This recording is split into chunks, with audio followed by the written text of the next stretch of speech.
देखिए क्वेश्चन है, a battery is connected between the 2 points A and B on the circumference of a uniform conducting ring of radius r and resistance capital R.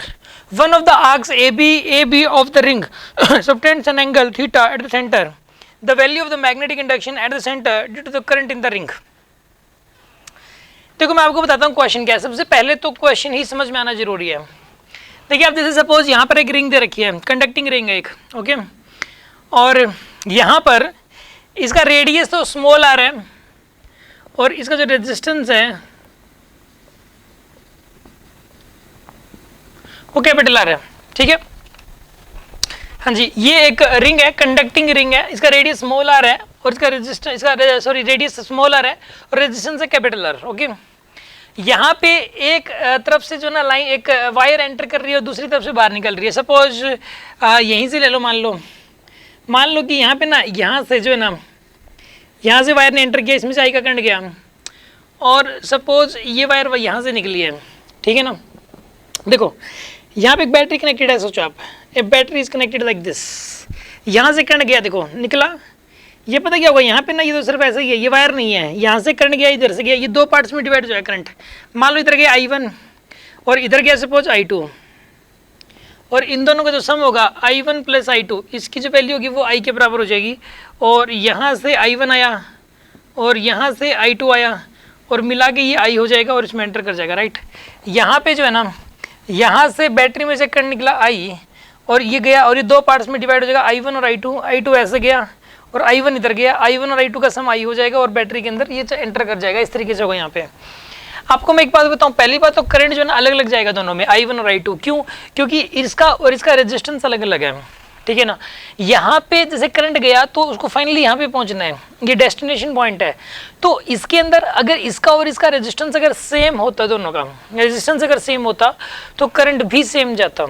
अब ऐसा नहीं होगा। यहाँ पे पता रूल क्या होगा कि इसके अक्रॉस, देखो ये पैरेलल में है, ये जो मान लो ये ए पॉइंट है सपोज और ये बी पॉइंट है, तो ये जो ए बी के ऊपर वाला जो पोर्शन है, ये वाला ए बी के ऊपर वाला पोर्शन, इसके अक्रॉस पोटेंशियल डिफरेंस और ए बी के अक्रॉस, ये ए बी के जो नीचे वाला पोर्शन है, इसके अक्रॉस पोटेंशियल डिफरेंस सेम होगा, क्योंकि ये ऊपर वाला पार्ट और नीचे वाला पार्ट दोनों पैरेलल में कनेक्टेड है, ठीक है।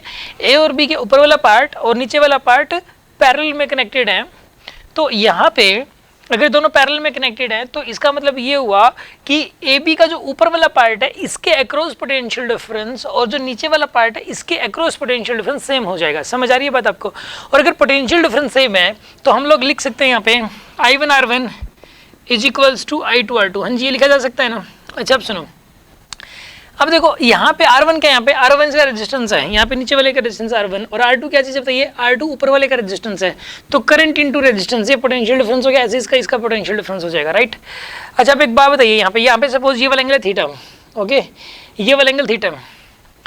अब आप एक बात बताओ इसमें कि देखो लेंथ भी तो अलग अलग है, ठीक है ना, ऊपर वाले की लेंथ और नीचे वाले की लेंथ अलग अलग है, तो यहाँ पे रेजिस्टेंस भी अलग अलग है। रेजिस्टेंस क्या होता है, रो एल बाई ए होता है रेजिस्टेंस। तो यहाँ पे आएगा I1 इज इक्वल I1, यहाँ पे R1 की वैल्यू आएगी, यहाँ पे रो L1 आएगा, यहाँ पे L1 by A is equals to I2 rho L2 by A आएगा यहाँ पे, ठीक है ना।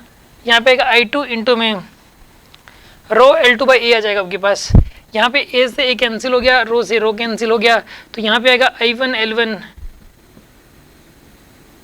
Is equals to I2 L2, ये आ जाएगा आपके पास। I1 L1 equal to I2 L2 आएगा यहाँ पे, क्योंकि रेजिस्टेंस होता है रो एल बाई ए। यहाँ पे ये वाली वायर और ये वाली वायर, इन दोनों का क्रॉस सेक्शन एरिया तो सेम है, तो और लेंथ अलग अलग है यहाँ पे। आ रही है बात समझ में आपको?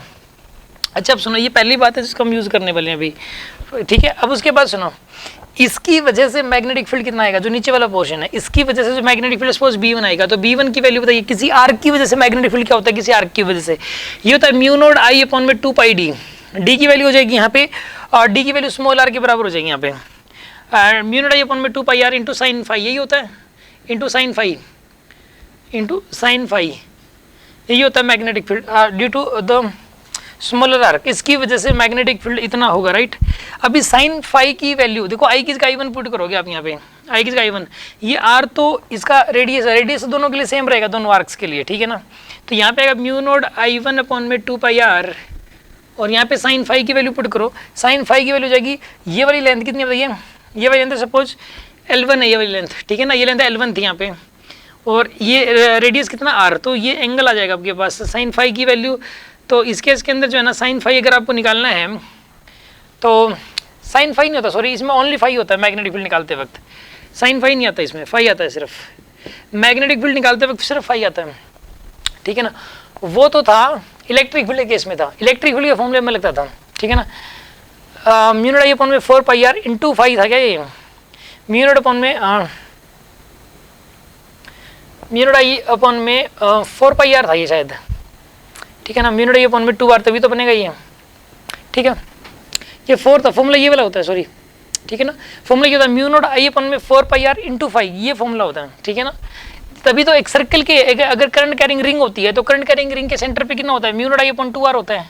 तो ये कैसे आएगा, जब आप इस फाई की जगह 2 पाई पुट करोगे, तो फाई की जगह 2 पाई, तो यहाँ पे mu naught I upon 2 r बन जाएगा, यानी कि इसका मतलब ये हुआ कि मैं एक आर्क की वजह से मैग्नेटिक फील्ड का फॉर्मूला था mu naught I upon 4 pi r into phi, ये मतलब मैंने याद करवाया था, बेसिक पॉइंट्स में भी है, मैं खुद भूल गया था अभी, ठीक है ना।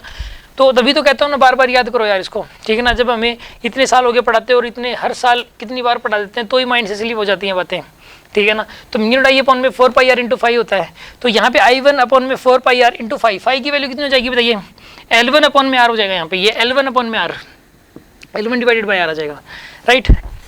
अच्छा अब सुनो, ये तो B1 की वैल्यू आ गई, अब आपको निकालनी है B2 की वैल्यू, B2 की वैल्यू बताइए कितना आ जाएगी यहाँ पे, B2 की वैल्यू अगेन यही वाला फॉर्मूला लगाओगे, म्यू नॉट I2 ऊपर की वजह से, ऊपर वाली आर्क की वजह से I1 की जगह I2 पुट करोगे इंटू में 4 pi r into phi, phi की वैल्यू आएगी यहाँ पे L2 अपॉन में स्मॉल आर, L2 अपॉन में स्मॉल आर आ जाएगी यहाँ पे, L2 अपॉन स्मॉल आर।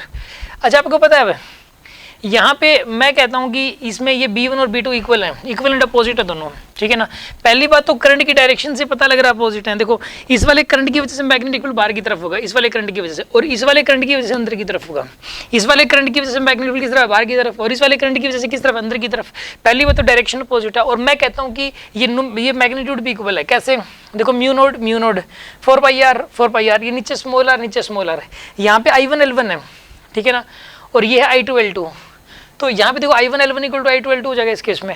तो इस प्रकार हम कह सकते हैं यहाँ पे कि B1 इक्वल टू B2 है, B1 equal to B2, therefore net zero हो जाएगा, नेट मैग्नेटिक फील्ड जीरो हो जाएगा, यानी कि इस एंगल पे डिपेंडेंसी नहीं है, ये एंगल चाहे कुछ भी हो, मतलब ये वाला केस मैं समझा चुका हूँ। DPP के अंदर भी एक ऐसा क्वेश्चन है, और उन क्वेश्चंस के दौरान जब मैंने उनका सोल्यूशन करवाया था तो उस टाइम बताया था कि अगर कोई भी रिंग हो, जैसे कोई भी कंडक्टिंग रिंग हो, ठीक है, ये जो क्वेश्चन है ये IIT 1995 का है, ठीक है ना, बट मैंने ये सेम क्वेश्चन तो नहीं करवा रखा, बट इसे जुड़ा हुआ क्वेश्चन बिल्कुल आइडेंटिकल है। मैंने आपको क्लास में उन क्वेश्चंस के दौरान ये बात बता रखी है कि कोई भी कंडक्टिंग रिंग है उसमें जहाँ कहीं से भी करंट एंट्री करे और कहीं से भी बाहर निकले, चाहे वो यहाँ से एंट्री करके यहाँ से बाहर निकल जाए, मतलब चाहे इस एंगल की वैल्यू कुछ भी हो, तो इस केस में सेंटर के ऊपर नेट मैग्नेटिक फील्ड की वैल्यू हमेशा जीरो होगी। समझ में आ गया होगा आपको, नोट कर लीजिए।